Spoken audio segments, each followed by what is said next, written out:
प्रश्न अभी भी हमारे सामने मुंह बाए खड़े हैं। आप देखिए, हिंदू समाज की एक छोटी सी मांग थी कि ये जो अवैध ढांचे हिमाचल प्रदेश में बन रहे हैं, इनके ऊपर रोक लगनी चाहिए और जो अवैध हैं उनको हटाया जाना चाहिए। दारला घाट में हिंदू जागरण मंच ने प्रवासियों को लेकर विरोध प्रदर्शन किया। हिंदू समाज के बैनर तले लोग सड़क पर उतरे और दारला घाट क्षेत्र के भीतर बिना पंजीकरण रह रहे बाहरी राज्यों के लोगों की जांच की मांग की। इस दौरान चौधरी कॉम्प्लेक्स दारला में प्रदर्शन में कई महत्वपूर्ण मुद्दों पर चर्चा हुई। इस मौके पर पुलिस और प्रदर्शनकारियों के साथ गहमा गहमी भी हुई। प्रदर्शन के दौरान लोगों ने भगवा रंग के झंडे उठाए हुए थे। प्रदर्शनकारी ग्रामीण बैंक से होकर बस स्टैंड दारला पहुंचे। बस स्टैंड पर जमकर नारेबाजी हुई। बाद में प्रदर्शनकारी चौधरी कॉम्प्लेक्स पहुंचे। मंच ने बाहरी लोगों और बिना पंजीकरण के रह रहे लोगों के खिलाफ आवाज उठाई, जिनका सत्यापन नहीं हुआ है। इन गतिविधियों से स्थानीय व्यापारियों को नुकसान हो रहा है। मंच के मुख्य वक्ता कमल गौतम ने कहा कि हिंदू समाज के लोग हर गांव तक अपनी बात पहुंचाएंगे और गांव में समितियां बनाएंगे जो अवैध गतिविधियों पर नजर रखेंगी और उनकी जांच करेंगी। साथ ही उन्होंने एनआरसी लाने की बात कही, जिसका काम चुने हुए प्रतिनिधि करेंगे। उन्होंने यह भी कहा कि प्रवासी लोगों को रोकना और उनकी गतिविधियों पर नजर रखना हमारी जिम्मेदारी है, ताकि चंबा में हुए मनोहर हत्याकांड जैसी घटनाएं न हों। उन्होंने सभी हिंदुओं से एकता बनाए रखने का आह्वान किया, जिससे एक सुरक्षित आंतरिक समाज की परिकल्पना तैयार हो सके।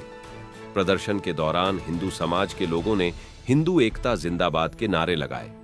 हिंदू समाज के लोगों ने कहा कि अगर पुलिस प्रशासन ने बाहरी लोगों का सत्यापन सही से नहीं किया तो पुलिस थाना दारला के बाहर धरना प्रदर्शन किया जाएगा। लोगों ने चौधरी कॉम्प्लेक्स में हनुमान चालीसा का भी पाठ किया। इस दौरान हमीरपुर में हुए प्रदर्शन के दौरान हृदयाघात से दिवंगत हुए वीरेंद्र परमार के चित्र पर पुष्पांजलि अर्पित की गई। मैं अपने संपूर्ण हिंदू समाज को शारदीय नवरात्र की हार्दिक शुभकामनाएं प्रेषित करना चाहूँगा।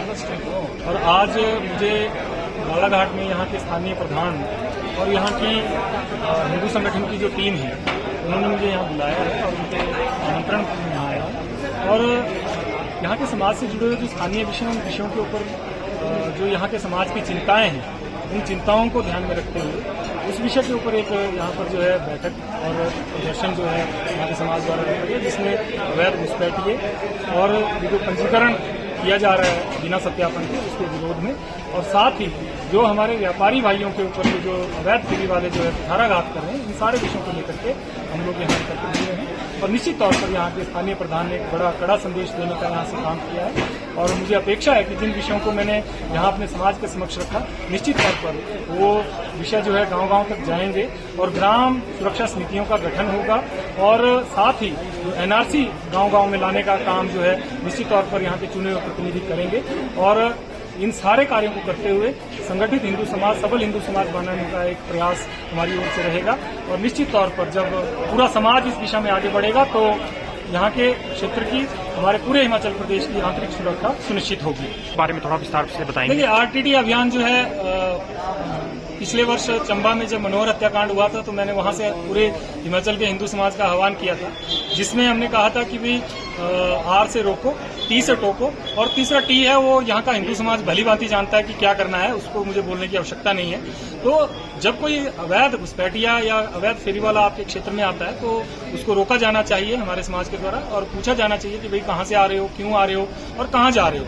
और जब वो ना माने तो उसको टोकिए कि भाई यहाँ आना मना है, हमारे क्षेत्र में बिना अनुमति के कोई व्यक्ति नहीं आ सकता है। और तीसरा टी तब लगाया जाता है जब दोनों आर और टी का काम ना हो, तो फिर तीसरे टी का उपयोग होता है। वो हिंदू समाज भली भांति जानता है कि कैसे उसका उपयोग करना है, वो मुझे बोलने की आवश्यकता नहीं है। दारला घाट से आशीष गुप्ता की रिपोर्ट।